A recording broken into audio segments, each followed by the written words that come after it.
जय श्री राम।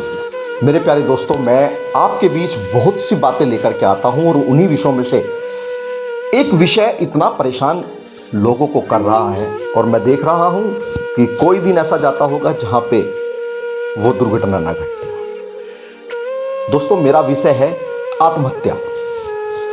आजकल युवाओं में ऐसा लगता है कि एक होड़ लगी है कि मुझे पहले मरना है, मुझे पहले मरना है। दोस्तों, आत्महत्या आदमी कब करता है? आदमी जब करता है जब वो बहुत ज्यादा तनाव में होता है और खोखला हो जाता है, क्योंकि उसके अंदर सहन शक्ति खत्म हो जाती है। और आज जिसको देश का भविष्य कहा जाता है युवा को, वो ही युवा आज तनाव से भरा हुआ है, हताश है। और हताश ऐसा है कि कुछ करने को भी तैयार नहीं है। इसके कारण आप सोचते होंगे कि क्या कारण हो सकते हैं। हम एक दूसरे पर ऐसी बातें थोप देते हैं कि उसके कारण हुआ है, उसने ऐसा नहीं किया। नहीं दोस्तों, इसमें बहुत सारे कारण होते हैं, कई बिंदु हैं। पहला बिंदु देखिए, हम अपने परिवार के साथ बैठ करके बात नहीं कर रहे और ना ही हमारे परिवार वाले हमारे साथ बैठ करके बात कर रहे। क्योंकि जब सब पहले बैठते थे, अपने बच्चों से पूछते थे, बच्चे अपने माता पिताओं से पूछते थे कि क्या समस्या है, किस प्रकार की कोई दिक्कत है, और इस प्रकार से बातें करते थे। आप अगर पूछने बैठेंगे कि परिवार ने कब भोजन साथ किया था, तो शायद ही कोई बता पाए कि उसने अपने परिवार के साथ कब भोजन किया हो। ये विपदा है, ये चिंता है, ये एक ऐसी विपदा है जिसको हमें सबको मिलकर के इसका समाधान करना होगा। बच्चे जब अपने माँ बाप से अपनी समस्या का समाधान बताते थे या किसी से शेयर करते थे, तो वो लोग उसका समाधान निकालते थे। आज बच्चा या बड़ा कोई भी अपने आप में तनाव भरे जा रहा है। अब आप ही सोचिए कि इस दिमाग में अगर समस्याएं बढ़ती रहेंगी तो ब्लास्ट तो होगा ना।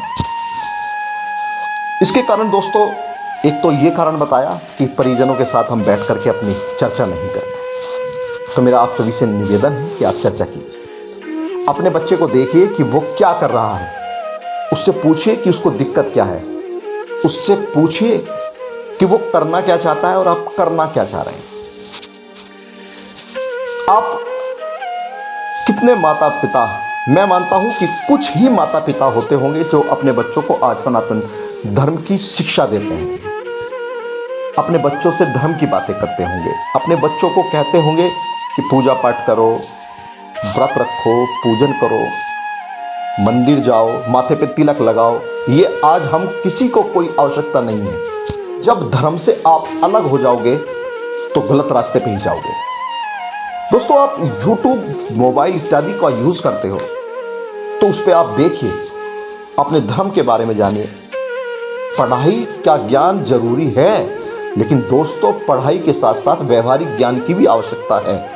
हमारे बड़े हमें पहले शादियों में, तेहरियों में लेकर के जाते थे। मैं आप लोगों से, जितने भी माता पिता मुझे सुन रहे होंगे, मैं आपसे भी कहता हूं कि उन्हें अच्छे बुरे कार्यक्रमों में, जैसे शादी, तेहरवी, अंतिम संस्कार आदि में ले जाना शुरू करो बच्चों को। तब उन्हें पता चलेगा कि क्या जीवन का क्या महत्व होता है। अभी तो आप उन्हें खर्चा दे देते हो, जितना वो मांगते हैं उतने उन्हें पैसे दे देते हो और वो उसको उड़ा करके फिर तुम्हारे पास आ जाता है।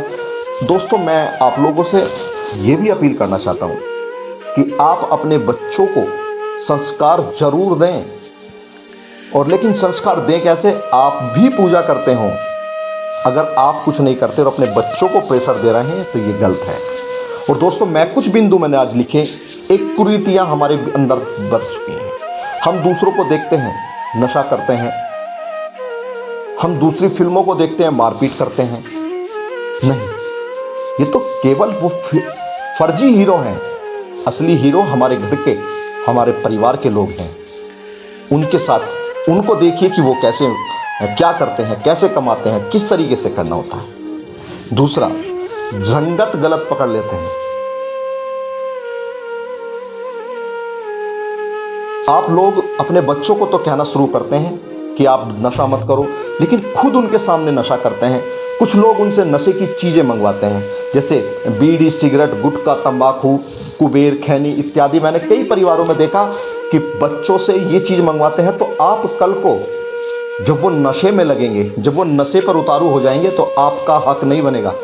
आपको किस मुंह से आप उसको मना करोगे? तो मेरा सभी भाइयों से, सभी बहनों से, सभी से निवेदन है कि बच्चों से कोई भी नशे का सामान ना मंगवाएं। ये उसकी मानसिकता पर प्रभाव डालता है, और जब वो सोच लेता है कि जब मेरे परिवार के लोग मुझसे ये चीज़ें मंगवाते हैं, कोई को दिक्कत नहीं है, तो फिर मैं भी करूँगा, तो मुझे कौन रोकेगा। दूसरा दोस्तों, आप सबसे अपील करिए कि अपने बच्चों को धार्मिक चीज़ बताना शुरू करिए, पूजा पाठ कराना, उपवास बताना। हम लोगों को, बहुत से लोगों को ये भी नहीं पता होता कि आज के दिन किस भगवान की पूजा होती है। दूसरा, उन्हें धार्मिक कार्यक्रमों में ले जाइए। बच्चों को धार्मिक कार्यक्रम, कहीं सत्संग हो, जागरण हो। हम लोग जब जागरण या कोई सत्संग होता है तो बस गए, माथा टेका और वापस अपने घर।